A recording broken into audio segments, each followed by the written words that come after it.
Hello, and welcome to this review of the London Trilogy historical romance book series by Sherry Thomas. I'm Olivia, your new favorite resource for book recommendations you can easily screenshot, and you're watching Random Olive Reads. So, first up, we have The Luckiest Lady in London, which is book one of the series. In this one, we have Felix, a marquess with a tragic upbringing who has an amiable and popular reputation. And we have Louisa, an impoverished lady with four sisters who need a financial cushion. For Louisa's first and likely only season in London, she set out a strategy for catching a reasonably financially stable fellow without overreaching. When she's introduced to Felix, they both can sort of see right through each other's facades.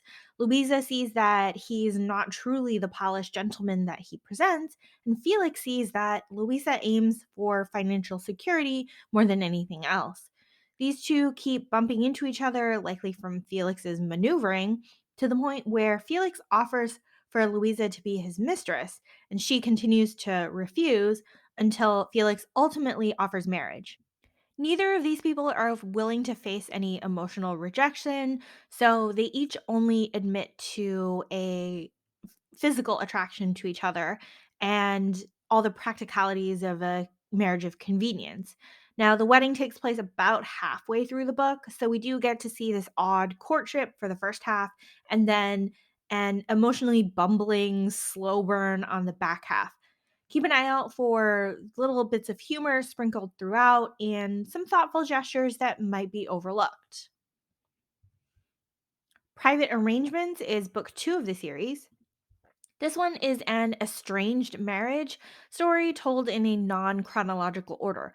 We learned in the last book, Felix's mistress is a marchioness with an arrangement with her husband to allow her to dally with affairs. In this book, we learn how their marriage starts, becomes fractured, and how they might find their way back to each other. In the non chronological storytelling, it takes a while for the reader to uncover what happened 10 years ago and all of the intervening years since. When you start the story, Gigi has requested a divorce from Camden so that she can be free to marry another man. He comes back to town from abroad to demand that she give him an heir before he'll grant the divorce. Now, all those years ago, wealthy Gigi was initially engaged to an impoverished duke, but that man drunkenly fell off a roof 2 weeks before the wedding. And so now Gigi has to kind of plot again. She pragmatically plots to marry the next heir, and then she's shocked to find out that she's actually attracted to him when she meets him. He rejects her because of a prior understanding with another young lady, even though they're not formally betrothed. We get to learn all the dirty, angsty history of how Gigi and Camden ended up married in the first place and how they both acted immaturely along the way. In reading this book, I could tell that something terribly manipulative was about to happen, and I was not looking forward to the fallout at all. Meanwhile, in the background, we have Gigi's mother trying to cultivate a backup plan for Gigi to meet a neighboring duke, but ends up falling for him herself and having this like little secondary romance. Again, we have a lot of manipulation and maneuvering in this story. The third book in the series is His at Night, and this one is the romance, sort of, between two people who are the best manipulative actors around. Lord Vere is a secret agent to the crown and plays the part of a bumbling fool, while Elisande is desperate to escape her cruel uncle's home and plays the part of his poised and cordial niece. When Lord Vere and a whole house party scheme to impose on Elisande's household while her uncle is away, she knows it's her only opportunity to compromise a man into marriage. Now, initially, Elisande has her sights set on Vere, but when he starts to talk like the idiot he portrays, she quickly switches targets.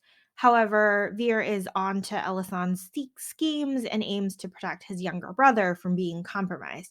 This younger brother Freddie, he was actually the other man in private arrangements, and obviously that didn't work out. When Veer and Elisande are caught together, they have to marry.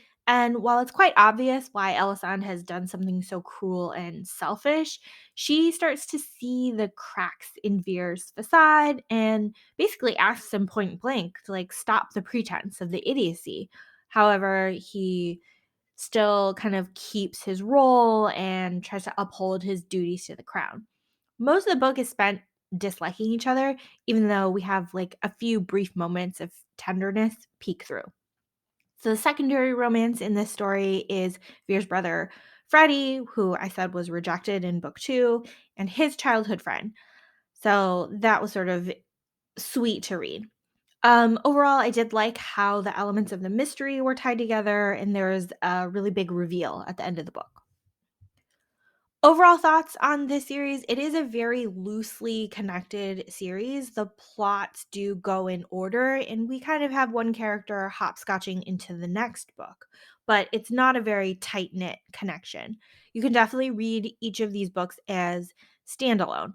Overall theming, we have manipulative characters all around, and I don't recommend binge reading this series just because you can only kind of stomach so much angst and manipulation all at once.